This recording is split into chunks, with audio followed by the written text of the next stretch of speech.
सो है गाइस, आज से मैं इस चैनल पर द फ्लैश सीरीज को स्टार्ट करने जा रहा हूँ और मुझे पूरी उम्मीद है कि आपको ये सीरीज बहुत पसंद आएगी। तो बढ़ते हैं इस सीरीज के फर्स्ट एपिसोड की तरफ। इस कहानी की शुरुआत में हमें बेरी एलन नाम के लड़के को दिखाया जाता है जिसे हमेशा उसके क्लास के बच्चे परेशान किया करते थे क्योंकि वो बहुत ही स्लो दौड़ता था। इससे बेरी काफी परेशान होता है। वो घर आकर अपनी माँ नोरा और डैडी हेनरी को इस बारे में बताता है कि मैं इतना स्लो क्यों हूँ। तो उसे समझाते हैं कि इससे कोई फर्क नहीं पड़ता कि तुम स्लो हो, फर्क इस बात से पड़ता है कि तुम कितने अच्छे इंसान हो। बेरी भी उनकी बात समझ आता है। रात को जब बेरी सो रहा होता है तो तेज तूफान की वजह से उसकी आंख खुल जाती है। वो अपने चारों ओर अजीब अजीब तरह की चीजें देखता है। उसे उसकी मॉम के चिल्लाने की आवाज सुनाई देती है जिससे वो भागता हुआ नीचे आता है तो वो देखता है कि लाइट का अजीब सा गोला उसकी मॉम को घेरे हुए है जो कि एक लाइटिंग मैन होता है। बेरी के डैड भी वहाँ आ जाते हैं। नोरा बेरी को यहाँ से दूर जाने को कहती है। तभी वो रोशनी बेरी को घर से दूर छोड़ आती है। बेरी भागता हुआ अपने घर की तरफ जाता है तो वो देखता है कि उसके डैड को पुलिस पकड़कर ले जा रही है। बेरी भागता हुआ अपनी मॉम के पास पहुंचता है तो वो देखता है कि उनकी डेथ हो चुकी है और पुलिस को लगता है कि बेरी के डैड ने उन्हें मारा है। फिर हमें प्रेजेंट का सीन दिखाया जाता है जहाँ शहर में अभी अभी एक रोबरी हो चुकी थी और ये इस हफ्ते की दूसरी लूट थी। इसीलिए बेरी वहाँ इन्वेस्टिगेशन करने के लिए भागता हुआ आ रहा था क्योंकि अब वो एक फोरेंसिक साइंटिस्ट बन चुका है जो सेंट्रल सिटी और पुलिस डिपार्टमेंट के लिए काम किया करता है। वहीं हमें डिटेक्टिव जोए को दिखाया जाता है जो इसी केस पर जांच कर रहे थे। रिसर्च से उन्हें पता चलता है कि रोबरी मॉडर्न ब्रदर्स ने की है। बेरी वहां पहुंचकर जांच करने लग जाता है। उसे वहां टायर के निशान दिखाई देते हैं। बेरी का दिमाग बहुत तेज था इसीलिए वो टायर देखकर ही बता देता है कि वो modern brothers Mastek Shelby car से आए थे। फिर वो वहाँ से टायर पर लगी मिट्टी को लैब में टेस्ट करने के लिए उठा लेता है। वो लैब में आकर उस पर रिसर्च करने लग जाता है। तभी वहाँ उसकी दोस्त आयरिस आ जाती है जो डिटेक्टिव जोए की बेटी थी। वो उसे कहती है कि हमें स्टार लैब शो देखने जाना है। तो बेरी उसे कहता है कि मुझे तुम्हारे डैड ने बहुत काम दिया है। तभी जोए भी वहाँ आ जाते हैं। बेरी उन्हें बताता है कि मॉडर्न ब्रदर्स जरूर फार्म में छिपे हुए हैं क्योंकि जो पदार्थ मुझे सड़क पर मिला था उसमें ऑक्सीटेट्रासाइक्लिन था जो कि यहाँ के सिर्फ 5 ही फार्म में मिलता है। इसीलिए मुझे यकीन है कि वो इन 5 फार्म से किसी फार्म में छिपे होंगे। फिर उन्हें 5 फार्म की लिस्ट देता है। इससे वो बहुत खुश होते हैं और वो उसे शो में जाने की परमिशन दे देते हैं। बेरी और आयरिस शो में पहुँचते हैं जहाँ स्टार लैब के सीईओ हैरिसन वेल्स आकर अपनी स्पीच देते हैं। वो बहुत ही शानदार साइंटिस्ट होते हैं। वो सभी को कहते हैं कि मैं और मेरी टीम मिलकर जल्दी एक ऐसी ऊर्जा विकसित करेंगे जो इंसानों के लिए बहुत ही उपयोगी होगी और ये हम बहुत ही जल्द करने वाले हैं। सभी से काफी खुश होते हैं। तभी वहाँ एक चोर आयरिस का लैपटॉप चुराकर भागने लगता है। बेरी उसे पकड़ने के लिए उसके पीछे जाता है लेकिन वो चोर उसी पर हमला कर देता है। आयरिस वहाँ आकर बेरी को संभालती है। वो चोर भागकर वहाँ से जाने लगता है। तभी वहाँ एडी नाम का पुलिस ऑफिसर आकर उस चोर को पकड़ लेता है। एडी का अभी सेंट्रल सिटी पुलिस डिपार्टमेंट में ट्रांसफर हुआ था। आयरिस उससे काफी इम्प्रेस हो जाती है। वहीं हमें दिखाया जाता है कि डिटेक्टिव जोए अपने साथी फ्रेड के साथ बेरी की बताई हुई जगहों पर मॉडर्न ब्रदर्स की तलाश कर रहे थे। वो उस सूची के आखिरी फार्म तक पहुंच जाते हैं जहां जब वो तलाशी लेने लगते हैं तो उन्हें मॉडर्न ब्रदर्स की कार दिखाई देती है। तभी मॉडर्न ब्रदर्स उन पर फायरिंग करना स्टार्ट कर देते हैं। जोए और फ्रेड भी उन पर फायरिंग करते हैं जिससे वो मॉडर्न ब्रदर में से एक को मार देते हैं लेकिन दूसरा फ्रेड को गोली मारकर प्लेन से वहाँ से निकल जाता है जिसका नाम मार्क मार्डन होता है। वहीं हमें बेरी को दिखाया जाता है जो जब लैब में पहुंचता है तो बेरी देखता है कि स्टार लैब्स की बिल्डिंग में एक बहुत बड़ा धमाका होता है जिससे चारों ओर एक अजीब सी रोशनी फैलने लग जाती है। वहीं हमें दिखाया जाता है कि मॉडर्न ब्रदर्स का एक साथी जो प्लेन से बचकर भाग रहा होता है उसका प्लेन एनर्जी की वजह से डिस्ट्रॉय हो जाता है। जो इस नजारे को अपनी आंखों के सामने देखते हैं। वहीं बेरी देखता है कि वहाँ लैब में अचानक अजीब सी चीजें होने लगती है। तभी वहाँ आसमान से बेरी के ऊपर बिजली गिर जाती है। बेरी से काफी बुरी तरीके से इंजर्ड हो जाता है और उसकी पूरी बॉडी में इलेक्ट्रिसिटी स्प्रेड हो रही थी। वहीं फिर हमें दिखाया जाता है कि जब बेरी को हॉस्पिटल लेकर जाया जाता है तो देखते हैं कि उसकी धड़कन काफी ज्यादा बढ़ चुकी है इसीलिए उसे इलेक्ट्रिक शॉक दिए जाते हैं लेकिन बेरी कोमा में चला गया था। फिर हमें 9 महीने बाद स्टार लैब्स को दिखाया जाता है जहाँ जब बेरी की 9 महीने बाद आँख खुलती है तो काफी परेशान हो जाता है। तो सिस्को उसे बताता है कि तुम स्टार लैब्स में हो। सिस्को मैकेनिकल इंजीनियरिंग में जीनियस होता है जो स्टार लैब्स के लिए काम करता था। तभी कैथलीन बेरी को बताती है कि लाइटिंग अटैक से तुम्हारी बॉडी में बहुत बदलाव आए हैं और तुम्हारे सेल्स तेजी से बढ़ रहे हैं। बेरी भी ये देखकर हैरान हो जाता है कि उसके 6 पैक बन गए हैं। तभी वहाँ डॉक्टर हैरिसन आ जाते हैं। वो उसे कहते हैं कि मुझे तुमसे बात करनी है। बेरी उनसे मिलकर बहुत खुश होता है। वो उन्हें कहता है कि मैं हमेशा आपसे मिलना चाहता था। तो उसे कहते हैं कि स्टार लैब्स अभी के लिए बंद हो गई है क्योंकि उस रात उस धमाके में 18 लोगों की मौत हो गई थी और बहुत से लोग घायल हो गए और और उस धमाके से मेरे पैर भी पैरालाइज हो गए। फिर उसे वो मशीन दिखाते हैं जो पूरी तरीके से डिस्ट्रॉय हो चुकी थी। हैरिसन उसे बताते हैं कि जब 9 महीने पहले हमने 45 मिनट के लिए पार्टिकल एक्सेलरेशन मशीन को ऑन किया तो सब कुछ ठीक था, लेकिन फिर इलेक्ट्रॉनिक वोल्टेज काफी बढ़ गया जिससे बहुत ही खतरनाक विस्फोट हुआ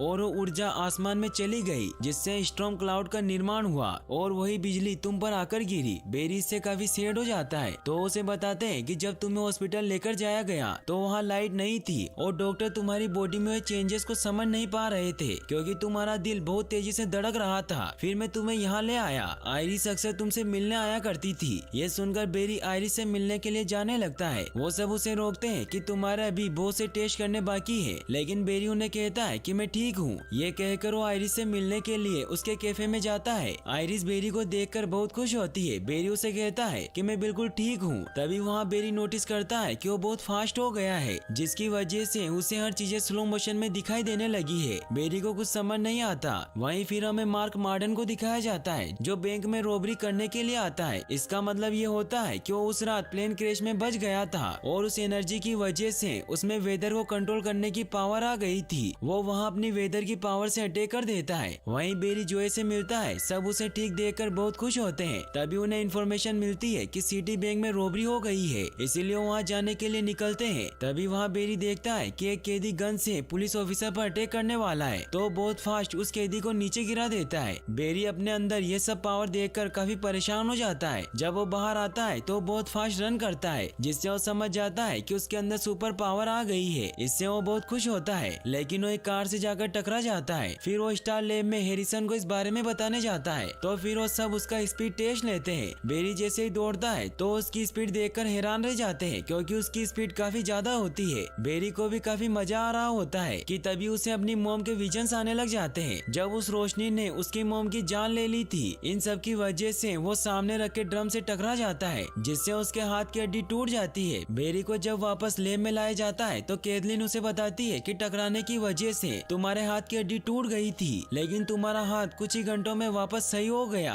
इससे हमें पता चलता है कि तुम्हारी बॉडी में खुद को सही करने की भी पावर आ गई है। बेरी भी इससे काफी हैरान होता है। तभी हैरिसन उसके पास आते हैं और उसे कहते हैं कि तुम इतने अच्छे तरीके से दौड़ रहे थे तो तुम अचानक कैसे टकरा गए। तो बेरी उन्हें बताता है कि मुझे मेरे पास की बातें याद आने लगी थी। जब मैं 11 साल का था तो मेरी मॉम की किसी अजीब सी रोशनी ने हत्या कर दी और वो अजीब सी रोशनी एक इंसान था, लेकिन इस बात पर किसी ने यकीन नहीं किया और सभी को लगा कि मेरे डैड ने ही मेरी मॉम को मारा है। इसी वजह से आज भी मर्डर के इल्जाम में मेरे डैड को जेल में रखा हुआ है। बेरी काफी सैड हो जाता है क्योंकि उसे लगता है कि जिसने उसकी माँ को मारा था वो उसके जैसा ही लाइटिंग मैन था। तो हैरिसन उसे समझाते हैं कि तुम्हारे जैसा और कोई नहीं है। तो बेरी भी समझ जाता है। वो वापस कैफे में आता है तो वो देखता है कि आयरिस एडी से प्यार करने लगी है। ये देखकर बेरी बहुत सैड हो जाता है क्योंकि वो भी उसे पसंद करता था। आयरिस बेरी के पास आती है और उसे कहती है कि तुम इस बारे में मेरे डैड को मत बताना। तो बेरी उसे कहता है कि मैं तुम्हारे डैड से कुछ नहीं छिपा सकता। तभी वहाँ बेरी देखता है कि मार्क मार्डन पुलिस से बचकर भाग रहा है। वो उसे पकड़ने के लिए उसके पीछे जाता है। वो फुल स्पीड में उसकी कार के पास पहुंचकर उसकी कार में बैठ जाता है। मार्क उस पर फायरिंग करने लगता है, लेकिन तभी बेरी उस कार को पलट देता है। बेरी बाहर निकलकर मार्क को रोकने आता है, लेकिन तभी मार्क अपनी वेदर की पावर से बेरी पर अटैक करता है, लेकिन बेरी उसके वार से बचकर दूर चला जाता है। थोड़ी देर बाद वहाँ पुलिस भी पहुँच जाती है। बेरी जोए को कहता है कि मुझे पता है कि ये सब मार्क मार्डन ने किया है, जिसमें स्टार लैब में ब्लास्ट होने के बाद से वेदर को कंट्रोल करने की पावर आ गई है। लेकिन जोए उसकी बातों पर यकीन नहीं करते क्योंकि उन्होंने अपनी आंखों के सामने मार्क मार्डन के प्लेन को ब्लास्ट होते हुए देखा था। बेरी उदास हुआ वहाँ से चला जाता है। तभी एडी वहाँ जोए के पास आता है और उन्हें कहता है कि बेरी सच कह रहा था क्योंकि मैंने जब उस रोबर का स्केच बनवाया तो मार्क मार्डन ही था। इससे वो दोनों काफी परेशान हो जाते हैं। बेरी हैरिसन के पास जाता है और उन्हें कहता है कि आपने कहा था कि मैं इकलौता मेटा ह्यूमन हूँ जो उस एनर्जी की वजह से इन्फेक्ट हुआ था, लेकिन ये झूठ है। तो उसे बताते हैं कि उस दिन जब वो डिवाइस ब्लास्ट हुआ था तो अनजानी ताकत हमारे शहर में फैल गई, जिससे पता नहीं कि तुम्हारे जैसे कितने लोगों पर इसका असर हुआ होगा और हम उन्हीं सभी को खोज रहे हैं जिससे तुम हमारी खोज के पहले मेटा ह्यूमन हो। इससे बेरी को बहुत गुस्सा आता है क्योंकि उनके एक गलत एक्सीडेंट की वजह से पूरे शहर पर खतरा मंडरा रहा है। बेरी उन्हें कहता है कि मैंने आज उन मेटा ह्यूमन में से एक को देखा जो बैंक रोबर है और वो वेदर को कंट्रोल कर सकता है जो सिटी में बहुत से लोगों को नुकसान पहुंचा रहा है, इसीलिए हमें उसे कुछ भी करके रोकना रोकना होगा। तो एरिसन उसे कहते हैं कि पुलिस का काम है, तुम कुछ नहीं कर सकते क्योंकि तुम एक आम इंसान हो जो लाइटिंग की चपेट में आ गया था। बेरी को इससे काफी गुस्सा आता है और वो 600 मील भागकर ग्रीन एरो से मिलने जाता है। ग्रीन एरो एक बहुत बड़ा सुपर हीरो है जो स्टार सिटी में लोगों की रक्षा करता है, जिसकी सीरीज भी काफी फेमस है, जिसे IMDb पर 7.5 रेटिंग दी गई है। इसीलिए अगर आप एरो की सीरीज देखना चाहते हैं तो मुझे कमेंट में जरूर बताइएगा, क्योंकि अगर आपकी डिमांड ज्यादा रही तो मैं इस सीरीज को जल्दी लेकर आऊंगा। तो वापस हम अपनी मेन स्टोरी पर आते हैं। एरो बेरी से पूछता है कि तुम मुझसे मिलने क्यों आए हो। तो बेरी उसे कहता है कि मैं हमेशा से लोगों की मदद करना चाहता था, लेकिन मुझे नहीं पता कि मैं कभी तुम्हारे जैसा बन पाऊंगा, क्योंकि हैरिसन ने मुझे कहा कि मैं कोई हीरो नहीं हूँ। तो एरो से समझाता है कि तुम नॉर्मल नहीं हो, गॉड ने तुम्हें अनोखी पावर दी है जिससे तुम मेरे जैसे नहीं बल्कि मुझसे भी बेहतर बन सकते हो, क्योंकि जो काम मैं मिनटों में कर सकता हूँ वो तुम पल भर में कर सकते हो। इसीलिए तुम अपनी पावर का इस्तेमाल करो और लोगों की जान बचाओ। ये कहकर वहाँ से चला जाता है। बेरी भी अब उसकी बात समझ जाता है और वो स्टार लेब्स में आकर केथलीन और सिस्को से कहता है कि मैं अकेला मेटा ह्यूमन के अटैक से लोगों को नहीं बचा सकता, इसीलिए मुझे तुम्हारी जरूरत है। तो वो भी उसका साथ देने के लिए मान जाते हैं और वो तीनों अपनी एक टीम बना लेते हैं। सिस्को उसे अपने द्वारा डिजाइन किया हुआ रेड कलर का सूट दिखाता है और उसे कहता है कि मैंने इसे फायर फाइटर के लिए डिजाइन किया था, लेकिन तुम इसे यूज कर सकते हो क्योंकि ये घर्षण और हीट रेजिस्टेंस है। इसमें एरोडायनेमिक डिजाइन है जिसकी वजह से तुम कितनी भी तेज दौड़ सकते हो। साथ ही इसमें सेंसर भी लगे हुए हैं जिससे हम तुमसे कांटेक्ट कर सकते हैं। बेरी से काफी खुश हो जाता है और अब वो पूरी तरीके से फ्लैश बन जाता है। वहीं हमें दिखाया जाता है कि जोए और एडी उस फार्म में पहुंचते हैं जहां उन्हें मार्डन की गाड़ी मिली थी। मार्डन वहीं मौजूद होता है, वो उस पर गन पॉइंट कर देते हैं तो मार्डन उन पर अपनी वेदर की पावर से अटैक कर देता है। फिर वो वहाँ एक बहुत बड़ा टोर्नेडो क्रिएट कर लेता है। जोए एडी को बचाकर बाहर ले आते हैं। मार्डन उन दोनों को मारने लगता है, लेकिन तभी फ्लैश वहाँ आकर उन्हें बचा लेता है। सिस्को बेरी से कांटेक्ट करके उसे बताता है कि मार्डन टोर्नेडो की स्पीड बढ़ाते जा रहा है जिससे वो पूरी सिटी को बर्बाद कर देगा, इसीलिए तुम्हें कुछ भी करके उसे रोकना होगा। तो फ्लैश को एक आइडिया आता है और वो उस बवंडर के अपोजिट डायरेक्शन में चक्कर लगाने लगता है ताकि वो उस टोर्नेडो को खत्म कर सके, लेकिन मार्डन उस पर अटैक करता है जिससे फ्लैश दूर जाकर गिरता है। बेरी की हिम्मत टूटने लगती है तो हैरिसन वहाँ आकर उसे हिम्मत देते हैं। वो उसे कहते हैं कि ये सब मेरी वजह से ही हो रहा है, इसीलिए अब सिर्फ तुम ही हो जो सभी को बचा सकते हो। इससे बेरी में भी जोश आ जाता है और वो फुल स्पीड में उस टोर्नेडो के चारों ओर चक्कर लगाने लगता है। वो इतनी फास्ट स्पीड में रन करता है कि मार्डन उसे देख ही नहीं पाता।